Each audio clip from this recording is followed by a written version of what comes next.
5월 초 충북 청주 외곽의 작은 집 뒤편에는 밤새 내린 비의 냄새가 아직 남아 있었습니다. 올해 78이 된 김영수는 아침밥을 먹고 난 뒤 장화를 천천히 신고 텃밭으로 나갔습니다. 고추 모종은 잎을 반짝이고 있었고 상추는 비를 맞은 뒤라 한결 부드러워 보였습니다. 토마토 지주도 곧게 서 있었습니다. 겉으로 보면 밭은 평온했습니다. 그런데 영수의 눈은 곧 흙 사이의 작은 초록빛에 멈추었습니다. 어제까지만 해도 비어있던 고추줄 사이, 상추 옆 좁은 길, 대파 아래의 틈마다 어린 잡초가 조용히 올라오고 있었습니다. 아직 손가락으로 살짝 집으면 빠질 만큼 작았습니다. 하지만 영수는 알았습니다. 이대로 며칠만 지나면 그 작은 초록빛은 금세 밭 전체를 덮고 허리를 굽혀야 하는 시간이 길어진다는 것을 말입니다. 여름이 가까워질수록 잡초는 사람보다 먼저 계절을 알아차리는 듯 했습니다. 비가 한 번 지나가고 햇볕이 하루만 비추어도 빈 흙은 금방 다른 얼굴을 보였습니다. 예전의 영수라면 바로 호미를 들었을 것입니다. 비 온 뒤 흙이 부드러울 때 뽑아야 한다고 생각했기 때문입니다. 그러나 몇 해를 겪고 나니 잡초는 부지런함만으로 줄어드는 것이 아니라는 생각이 들었습니다. 오늘 뽑아도 흙이 다시 드러나면 다음 잡초가 또 올라왔습니다. 밭이 좁을수록 그 반복은 더 크게 느껴졌습니다. 예, 좁은 길에 풀이 차면 물주기도 불편했고 고추 잎을 살피러 들어가는 발걸음도 조심스러워졌습니다. 그때 부엌 문 쪽에서 이정숙이 물었습니다. 또 풀 뽑으러 나가요? 영수는 잠시 웃고는 대답했습니다. 오늘은 뽑는 것보다 덮어볼 생각이요. 그의 손에는 어제 읽고 접어둔 신문지가 들려 있었습니다. 버리려던 종이였지만 오늘은 흙 위의 빈자리를 가만히 덮어줄 작은 도구가 될 참이었습니다. 신문지가 잡초를 완전히 없애는 마법은 아닙니다. 그러나 햇빛이 바로 닿는 빈 땅을 줄여주면 텃밭은 조금 덜 거칠어지고 사람의 손도 조금 덜 바빠질 수 있습니다. 그래서 영수는 그날 호미보다 먼저 신문지를 펼쳐보기로 했습니다. 그는 먼저 가장 풀이 자주 올라오는 길목을 바라보았습니다. 올해는 힘으로 이기는 밭이 아니라 흙을 덜 드러내는 밭으로 가꾸고 싶었습니다. 작은 변화가 여름 내내 얼마나 다른 시간을 만들어줄지 영수도 아직은 알지 못했습니다. 그래도 그는 오늘의 시작이 조용하지만 꽤 중요하다는 것을 분명히 느끼고 있었습니다. 영수가 신문지를 손에 들고 밭 가장자리에 서 있자 이정숙은 조금 의아한 얼굴로 다가왔습니다. 풀은 뽑아야 없어지는 것 아니에요? 정숙의 말은 이상한 질문이 아니었습니다. 오랫동안 텃밭을 가꾼 사람이라면 누구나 그렇게 생각하기 쉽습니다. 눈에 보이는 풀을 뽑고 나면 밭이 깨끗해지고 마음도 잠시 가벼워집니다. 영수도 젊었을 때부터 그렇게 해왔습니다. 하지만 세월이 지나며 그는 한 가지를 알게 되었습니다. 잡초는 오늘 뽑은 자리에서만 끝나는 것이 아니었습니다. 흙 속에는 아직 올라오지 않은 씨앗들이 조용히 기다리고 있었습니다. 비가 내려 흙이 촉촉해지고 해가 비어있는 땅을 비추면 그 작은 씨앗들은 다시 움직이기 시작했습니다. 사람이 부지런하지 않아서 생기는 일이 아니었습니다. 밭이 살아있기 때문에 생기는 일이었습니다. 특히 5월이 지나 여름 기운이 강해지면 그 속도는 더 빨라졌습니다. 어제는 보이지 않던 풀이 오늘 아침에는 점처럼 올라오고 며칠 뒤에는 손바닥만큼 퍼졌습니다. 고추와 상추 사이의 좁은 빈자리, 물을 주려고 밟고 다니는 길, 토마토 지주 아래의 그늘진 틈이 모두 잡초에게는 좋은 자리였습니다. 사람 눈에는 작은 틈이지만 씨앗에게는 충분한 자리였습니다. 영수는 흙을 가볍게 눌러보았습니다. 겉은 촉촉했고 안쪽은 부드러웠습니다. 이런 흙은 채소에게도 좋지만 잡초에게도 좋았습니다. 이런 흙은 채소에게도 잡초에게도 좋았습니다. 이런 흙은 채소에게도 잡초에게도. 그래서 그는 잡초를 미워하기보다 빈 땅을 그대로 두었던 자신의 습관을 다시 생각하게 되었습니다. 풀을 뽑는 일은 필요했습니다. 그러나 뽑고 난 뒤 흙을 맨 얼굴로 남겨두면 같은 일이 다시 반복되었습니다. 정숙은 고개를 끄덕이며 말했습니다. 그러니까 풀을 없애는 것보다 풀이 다시 올라올 자리를 줄이는 거네요. 영수는 그 말에 웃었습니다. 바로 그거요. 바로 힘으로만 하는 밭일은 여름이 길어질수록 사람을 지치게 하오. 이제는 흙을 덮어주면서 조금 다르게 해보려는 거요. 그렇게 말한 영수는 신문지를 펼치기 전에 먼저 어느 자리가 가장 자주 잡초로 덮였는지 천천히 살피기 시작했습니다. 영수는 밭을 한 바퀴 천천히 돌았습니다. 고추줄 사이, 상추 옆 좁은 길, 대파 아래의 비늘까지 눈으로 확인한 뒤에야 그는 신문지를 펼쳤습니다. 정숙은 그 모습을 보며 다시 물었습니다. 그런데 이렇게 얇은 종이가 정말 도움이 될까요? 비라도 오면 금방 찢어질 것 같은데요. 영수는 신문지 한 장을 손바닥 위에 올려놓고 잠시 바라보았습니다. 신문지가 힘이 세서 잡초를 누르는 것은 아니요. 중요한 건 이 종이가 흙 위에 닿는 햇빛을 줄여준다는 것이요. 잡초 씨앗도 살아있는 것이라 올라오려면 빛과 틈을 찾소. 그런데 그 위를 가볍게 덮어주면 씨앗이 움직일 기회를 조금 늦출 수 있소. 그는 마른 신문지를 그냥 놓지 않았습니다. 먼저 흙을 살짝 적시고 종이를 펼친 뒤 손으로 눌러보았습니다. 물기를 머금은 신문지는 바람에 날리던 종이가 아니라 흙의 굴곡을 따라 조용히 내려앉는 얇은 덮개처럼 보였습니다. 정숙은 그제야 고개를 조금 끄덕였습니다. 그러면 비닐처럼 막아버리는 게 아니라 흙 위를 잠시 가려주는 거네요. 영수는 웃으며 말했습니다. 맞소. 나는 이걸 흙에게 덮어주는 얇은 이불처럼 생각하오.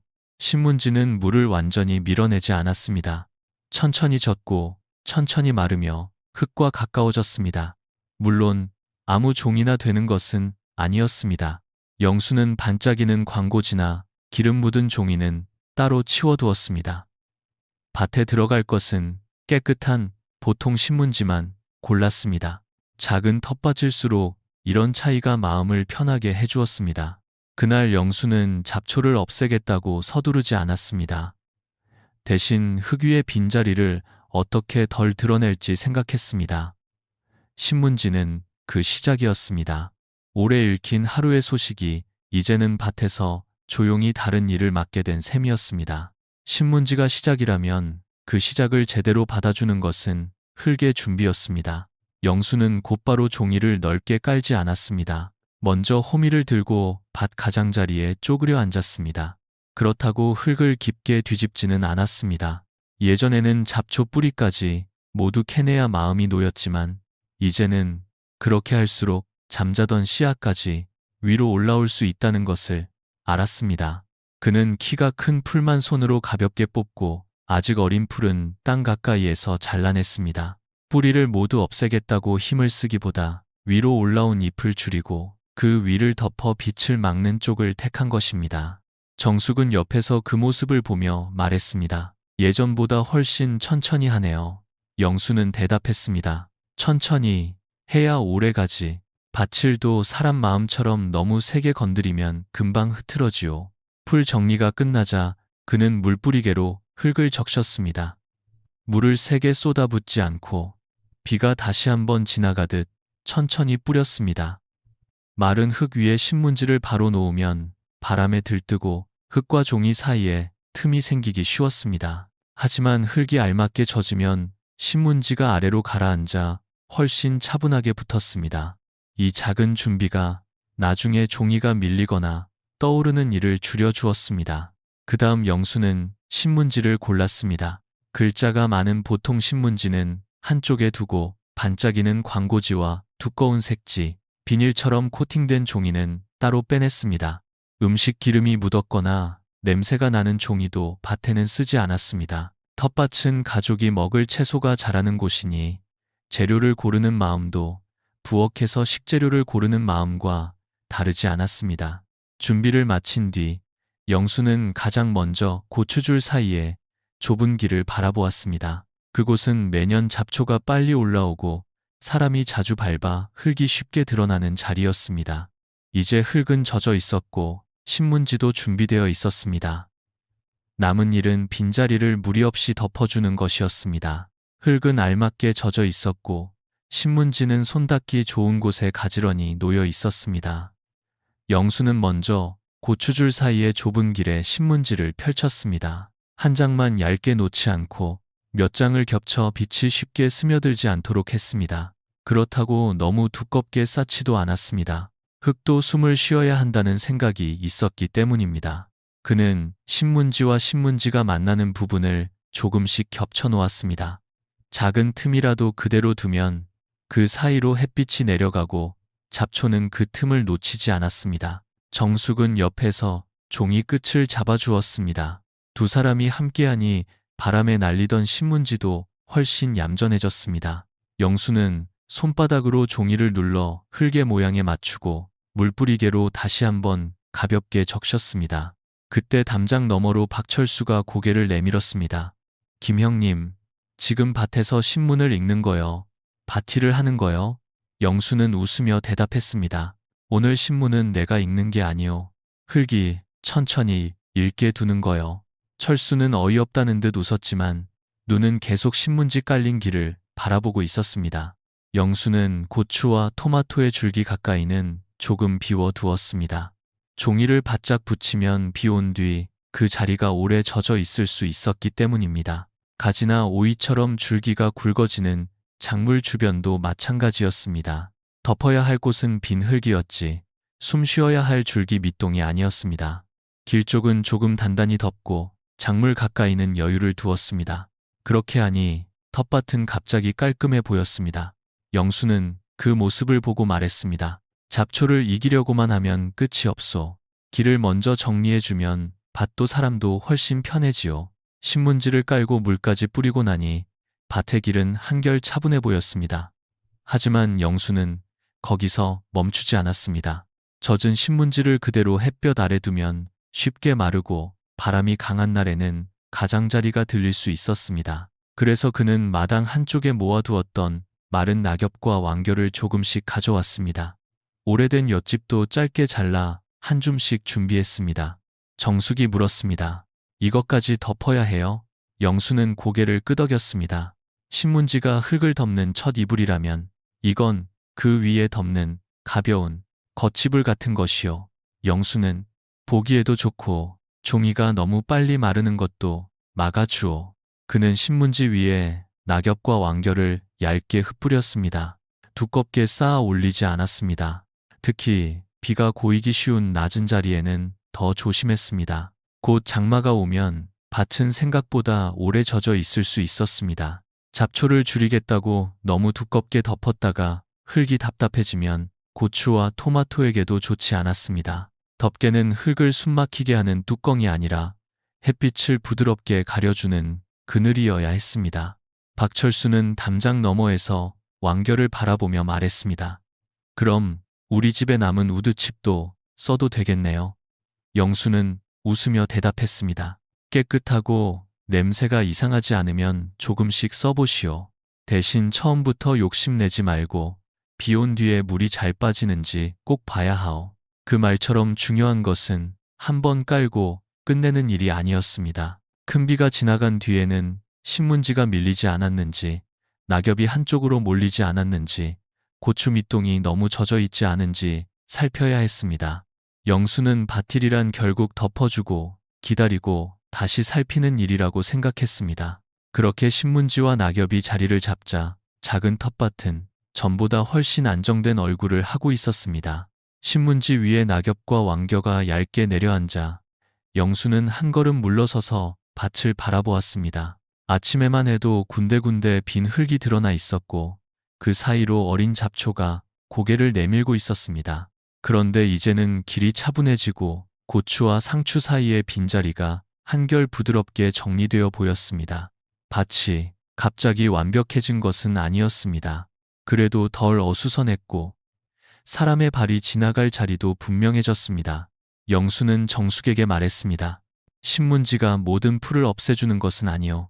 그래도 흙을 그냥 비워두지 않으면 잡초도 예전처럼 쉽게 자리를 잡지는 못하오. 정숙은 고개를 끄덕이며 밭 가장자리를 살폈습니다. 풀을 뽑는 일만 생각했을 때보다 밭 전체가 조금 편안해 보였습니다. 방법은 어렵지 않았습니다. 먼저 잡초가 자주 올라오는 자리를 살피고 큰 풀은 가볍게 정리합니다. 흙을 깊게 뒤집지 말고 물을 천천히 뿌려 촉촉하게 만듭니다. 깨끗한 보통 신문지를 골라 비늘 위에 겹쳐 깔고 틈이 생기지 않게 가장자리를 조금씩 포갭니다. 그 위에 다시 물을 뿌려 흙에 붙인 뒤 낙엽이나 왕겨, 득집, 우드칩 같은 깨끗한 재료를 얇게 덮어줍니다. 그리고 비가 온 뒤에는 꼭 한번 돌아보며 너무 젖은 곳은 없는지 살피면 됩니다. 그날 오후 박철수는 자기 집 창고에도 오래된 신문지가 있다며 웃었습니다. 영수도 웃으며 말했습니다. 버리려던 종이가 밭에서는 제법 쓸모가 있어. 중요한 건 많이 사는 것이 아니라 흙이 덜 드러나게 돌보는 마음이요. 여러분의 텃밭에서는 잡초를 줄이기 위해 어떤 방법을 쓰고 계신가요? 신문지든 젖짚이든 낙엽이든 집마다 잘 맞는 방법이 있을 것입니다. 댓글로 여러분의 경험을 나누어 주세요. 작은 경험 하나가 같은 고민을 하는 다른 분께 좋은 힌트가 될 수 있습니다. 오늘 이야기가 도움이 되었다면 앞으로도 편안한 텃밭 이야기를 함께 해주세요.